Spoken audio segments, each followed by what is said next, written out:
Hey everyone, it's Alyssa. So over the past few weeks, like you, I've been doing research over Pride and Prejudice, and this novel was written by Jane Austen, and it was set in England during the 19th century. In Jane Austen's novel, you'll find that Elizabeth Bennet is a main character. She is the second oldest with 4 other sisters who all are unmarried, much to their parents' dismay. Throughout this novel, Jane Austen uses figurative language, point of view, and characterization through Elizabeth Bennet. Figurative language is used a great deal in Jane Austen's novel.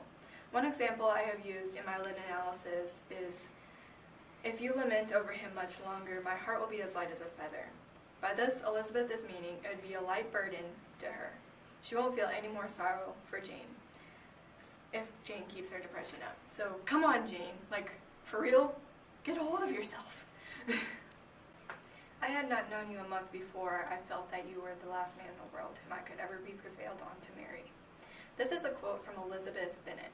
She told Mr. Darcy that he is the last man whom she would ever marry because of his pridefulness. But over time, that immovable dislike went into a loving marriage. Mr. Darcy is a very prideful man, and Miss Bennet is a very prejudiced lady. She listens to lies and rumors, and believes them sometimes to be true. In this novel, she is tricked by Mr. Wickham, because he didn't get his share of the money when the old Mr. Darcy died. He did, however, and tempted young women into having sleepovers, and he wasted his money on them. Woohoo. Jane Austen wrote this in third-person point of view. She uses Elizabeth to draw in readers and make them feel more connected to her. By reading this novel, most readers will come to find that Elizabeth is really judgmental.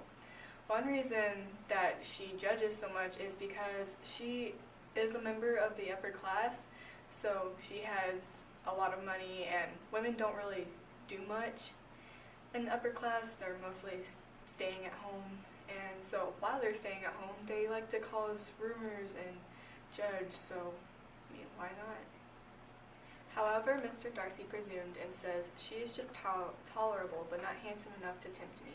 By this, he is saying she is not pretty enough to tempt him into dancing with her at this ball.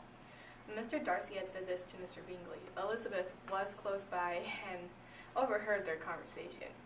How wonderful is that?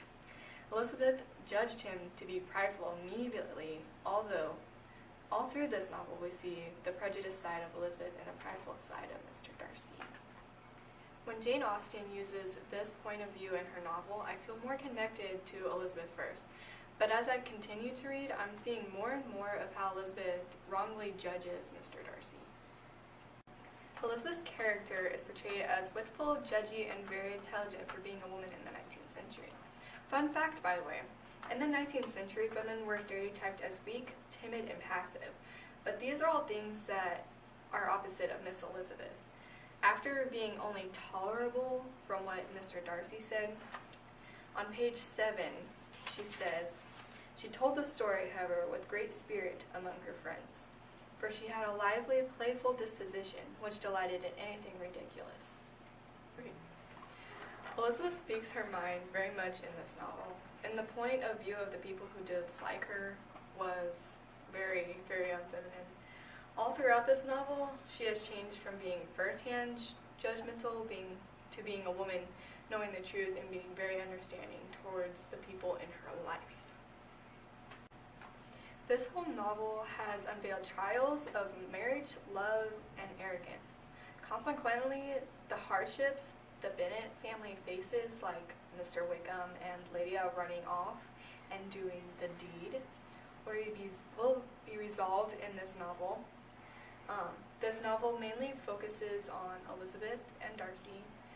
They had a very strong dislike for one another, and it ended up changing into an endless love. In the eyes of many people, this is a very good read.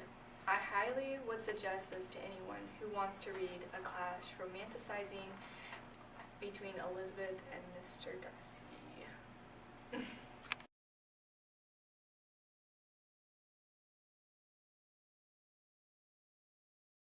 Hey everyone, it's me, Alyssa. I can't do it's me, Alyssa Drew. That's so weird sounding. Okay. Here, let me. Okay, when I it don't does. know how to start it. Hey everyone, it's Alyssa. Hey everyone. So. Oh, this has wonderful video quality. I'm just trying to get it to move. Okay.